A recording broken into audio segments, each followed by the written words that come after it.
9ನೇ ಸ್ವಾತಂತ್ರ್ಯೋತ್ಸವ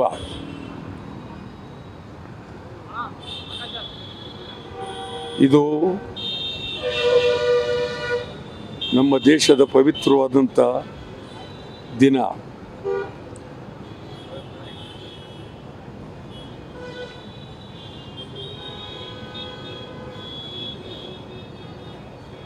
ಇವತ್ತು ಸ್ವಾತಂತ್ರ್ಯ ಉಳಿಬೇಕಾದರೆ ಮೊದಲು ಚುನಾವಣಾ ವ್ಯವಸ್ಥೆ ಬದಲಾವಣೆ ಆಗಬೇಕು. ಚುನಾವಣೆ ವ್ಯಾಪಾರ ಆಗಿದೆ. ಚುನಾವಣೆ ಬದಲಾವಣೆ ಆಗದೇ ಇದ್ದರೆ ಅದು ಒಳ್ಳೆಯದಲ್ಲ. ಇದು ಪರಿಸ್ಥಿತಿ ಭಾಳ ಅತ್ಯಂತ ಗಂಭೀರವಾದಂಥ ಪರಿಸ್ಥಿತಿ. ಶಾಸನಸಭೆ ಲೋಕಸಭೆಗಳಿಗೆ ಎಲ್ಲ ಭ್ರಷ್ಟರು, ಲೂಟಿಕೋರರು ಇವರು ಬರ್ತಾ ಇದ್ದಾರೆ. ಇದನ್ನು ಭಾಳ ಗಂಭೀರವಾಗಿ ಚಿಂತನೆ ಮಾಡಬೇಕಾಗಿದೆ.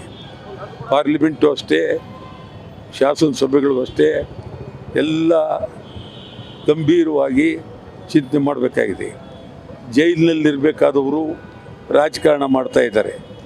ಜೈಲಿನಲ್ಲಿರಬೇಕಾದವರು ಇವತ್ತು ಅವರು ಈ ರಾಜ್ಯದಲ್ಲಿ ದೊಡ್ಡ ಮನುಷ್ಯರಾಗಿದ್ದಾರೆ.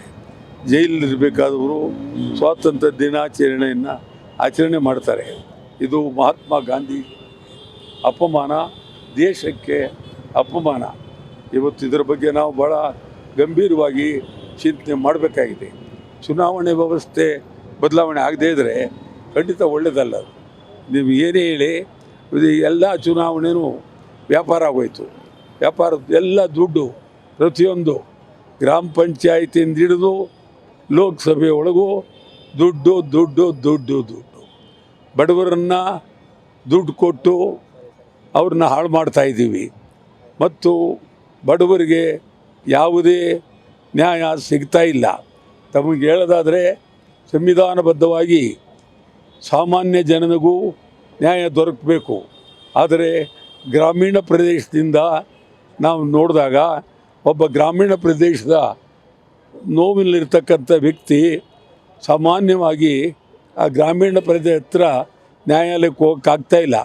ಕಷ್ಟ ಅವನಿಗೆ ಭಾಳ. ಅದನ್ನು ಬಿಟ್ಟು ನಾವು ಮಾತನಾಡೋದಾದರೆ ನಿಮಗೆ ತಾಲ್ಲೂಕು ಮಟ್ಟದಲ್ಲಿ ನ್ಯಾಯ ಬೇಕು ಅಂತ ಹೋದರೆ ಅಲ್ಲೂ ಸಾಮಾನ್ಯ ಜನಕ್ಕೆ ಅಲ್ಲಿವರೆಗೆ, ಇನ್ನು ಜಿಲ್ಲಾ ನ್ಯಾಯಾಲಯಗಳಿಗಾಗಲಿ ಸುಪ್ರೀಂ ಕೋರ್ಟ್ಗಾಗಲಿ ನೇರವಾಗಿ ಧೈರ್ಯವಾಗಿ ಹೋಗ್ತಕ್ಕಂಥವರು ಇಲ್ಲ. ಎಲ್ಲ ಸುಪ್ರೀಂ ಕೋರ್ಟ್ಗೆ ಹೋಗೋರು, ಹೈಕೋರ್ಟ್ಗೆ ಹೋಗೋರೆಲ್ಲ ಭ್ರಷ್ಟರು, ಲೂಟಿಕೋರರು, ದಗಾಕೋರರು, ಭಾಳ ಹಣ ಇಟ್ಕೊಂಡಿರ್ತಕ್ಕಂಥವ್ರು. ಕಷ್ಟ ಇದೆ. ಸಾಮಾನ್ಯ ಜನ ಹೈಕೋರ್ಟ್ಗೆಲ್ಲಿ ಸುಪ್ರೀಂ ಕೋರ್ಟ್ಗೆಲ್ಲಿ ಹೋಗೋಕ್ಕಾಗತ್ತೆ?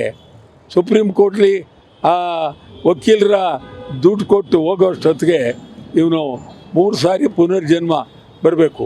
ಏನಿದ್ರು ಸುಪ್ರೀಂ ಕೋರ್ಟು ಶ್ರೀಮಂತರಿಗೆ, ಲೂಟಿಕೋರರಿಗೆ, ಇಂಥವ್ರಿಗಾಗಿದೆ.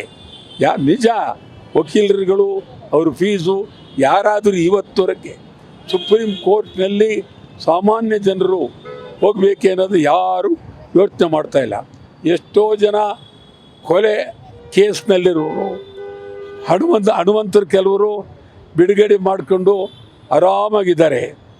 ಎಷ್ಟೋ ಜನ ಲೂಟಿಕೋರರು ಜೈಲಿದ್ದು ಜಾಮೀನು ಪಡೆದು ಆರಾಮಾಗಿದ್ದಾರೆ. ಭಾಳ ತೊಂದರೆಯಲ್ಲಿ ನೋವಿರ್ತಕ್ಕಂಥವ್ರು ಇದ್ದಾರೆ. ಸಂಪೂರ್ಣ ನ್ಯಾಯಾಂಗ ವ್ಯವಸ್ಥೆ ಬದಲಾವಣೆ ಆಗಲೇಬೇಕು. ನ್ಯಾಯಾಂಗ ವ್ಯವಸ್ಥೆ ಬದಲಾವಣೆ ಆಗದಿದ್ದರೆ ಪ್ರಜಾಪ್ರಭುತ್ವಕ್ಕೆ ಬೆಲೆ ಬರೋದಿಲ್ಲ. ಈ ದೃಷ್ಟಿಯಲ್ಲಿ ಒಂದು, ನ್ಯಾಯಾಂಗ ವ್ಯವಸ್ಥೆ ಬದಲಾವಣೆ ಆಗಬೇಕು. ಮತ್ತು 2, ಸಂಪೂರ್ಣವಾಗಿ ಚುನಾವಣಾ ವ್ಯವಸ್ಥೆ ಬದಲಾವಣೆ ಆಗಲೇಬೇಕು. ಆಗದಿದ್ದರೆ ಚುನಾವಣೆಗೆ ಗೌರವ ಬರೋದಿಲ್ಲ. ಚುನಾವಣೆಯ ವಿರುದ್ಧ ತಿರುಗಿ ನಿಲ್ತಕ್ಕಂಥ ಪರಿಸ್ಥಿತಿ ನಿರ್ಮಾಣ ಆಗುತ್ತೆ. ಈಗಾಗಲೇ ನಿಮಗೆ ಗೊತ್ತಿರ್ಬೋದು, ಜಿಂಜಿ ಹುಡುಗರು ಪಾರ್ಲಿಮೆಂಟ್ಗೆ ಮುತ್ತಿಗೆ ಹಾಕಕ್ಕೆ ಬಂದರು. ಅದು ಹೆಂಗೋ ನಿಮ್ಮ ಅದೃಷ್ಟ ಕೊನೆ ಆಯಿತು. ಇವತ್ತದು ಇಡೀ ದೇಶದಲ್ಲಿ ಹಬ್ಬುತ್ತೆ. ಹುಷಾರ್. ಏನು ನಿಮ್ಮ ಹಣವಂತರದ ಅಟ್ಟಹಾಸ ಮತ್ತು ನಿಮ್ಮದೇ ಆದಂಥ ದರ್ಪ ಪಾಳ್ಯಗಾರಿಕೆ ಎಲ್ಲ ಹೋಗಬೇಕು. ಇವತ್ತು ನಿಮ್ಮ ನೋಡ್ತೀನಿ, ಚಾಮರಾಜನಗರದ ಹತ್ರ ಹನೂರಿನಲ್ಲಿ ಎನ್ಕೌಂಟ್ರ್ ಆಗಿದೆ. ಇವತ್ತು ಸ್ವಾತಂತ್ರ್ಯೋತ್ಸವ ಎನ್ಕೌಂಟ್ರ್ ಆಗಿದೆ. 3 ಜನನ ಹೊಡೆದಾಕಿದ್ದಾರೆ, ಧೈರ್ಯ ಹೊಡೆದಾಕಿದ್ದಾರೆ. ಇದ್ರ ಬಗ್ಗೆ ಉನ್ನತ ಮಟ್ಟದ ನ್ಯಾಯಾಂಗ ತನಿಖೆ ಆಗಬೇಕು. ಸಂಬಂಧಪಟ್ಟಂಥ ಮಂತ್ರಿ ರಾಜೀನಾಮೆ ಕೊಡಬೇಕು. ಶಾಸನಸಭೆ ನಡೀತಾ ಇದೆ, ವಿರೋಧ ಪಕ್ಷ ಸತ್ತೋಗಿದೆ. ಕರ್ನಾಟಕದಂತೂ ವಿರೋಧ ಪಕ್ಷ ಇಲ್ಲ. ಪ್ರಾಮಾಣಿಕವಾಗಿ ಹೋರಾಟ ಮಾಡಿದ್ರೆ ರಾಜ್ಯದ ಪರವಾಗಿ ಹೋರಾಟ ಮಾಡಬೇಕಾದ್ದು ಬೇಕಾದಷ್ಟಿದೆ. GBA ಅದು ಒಂದು ರೀತಿ ಮಿಲಿಟರಿ ಆಡಳಿತ ನಡೀತಾ ಇದೆ. ದಿನಕ್ಕೊಂದೊಂದು ಆಡಳಿತ. ಬಿಡದಿ ರೈತರು ನೋವಿನಲ್ಲಿದ್ದಾರೆ. ಅವ್ರ ಬಗ್ಗೆ ಏನೂ ತೀರ್ಮಾನ ಆಗಲಿಲ್ಲ. ರೈತರು ಮಾತ್ರ ಯಾವುದೇ ಕಾರಣಕ್ಕೂ ಜಮೀನು ಬಿಡಬೇಡಿ, ನಾವು ನಿಮ್ಮ ಜೊತೆಲಿದ್ದೀವಿ. ಮತ್ತು ಇವತ್ತು ಕಾವೇರಿ ನೀರನ್ನು ಕದ್ದು ತಮಿಳ್ನಾಡಿಗೆ ಬಿಟ್ಟಿದ್ದಾರೆ. ಯಾರು ಕೇಳೋರು? ಕೇಳಕ್ಕೆ ಹೋದರೆ ನಾವು ಬಿಟ್ಟಿಲ್ಲ ಅಂತಾರೆ. ಮತ್ತು ಒಳ ಹರಿವೆಷ್ಟು ಹೊರ ಹರಿವೆಷ್ಟು ಅಂದರೆ ಇಲ್ಲ ಟೆಕ್ನಿಕಲಿ ಹೇಳ್ಬಾರ್ದು ಅಂತಾರೆ. ಇಷ್ಟು ಬಹಿರಂಗವಾಗಿ ಕಳ್ತನ. ನೆಲವನ್ನು ಬೇಲಿನೇ ಬೇಯಿದ್ರೆ ಹೊಲವನ್ನು ಬೇಲಿಯೇ ಮೇಯೋದು. ಮನೆಯಲ್ಲಿ ಯಜಮಾನಿ ಗರ್ತಿ ಕೊಲ್ಲುವುದು, ಹಣ ಲೂಟಿ ಮಾಡುವುದು. ಇದಾದರೆ ನ್ಯಾಯ ಎಲ್ಲಿ ಸಿಗುತ್ತೆ? ಇವತ್ತು ನಾವು 80ನೇ ಸ್ವಾತಂತ್ರ್ಯ ದಿನಾಚರಣೆಯನ್ನು ಆಚರಣೆ ಮಾಡ್ತಾಯಿದ್ದೀವಿ. ಈ ರೀತಿ ಭಾಳ ಅಕ್ರಮ, ಅನ್ಯಾಯ, ಮೋಸ, ಲೂಟಿ, ದರೋಡೆ ಎಲ್ಲ ನಡೀತಾ ಇದೆ. ಸಂವಿಧಾನಕ್ಕೂ ಬೆಲೆ ಕೊಡೋದಿಲ್ಲ, ಕಾನೂನಿಗೂ ಬೆಲೆ ಕೊಡೋದಿಲ್ಲ, ಮತ್ತು ಅಧಿಕಾರಿಗಳೆಲ್ಲ ರೇಟ್ ಫಿಕ್ಸ್ ಆಗೋಗಿದೆ.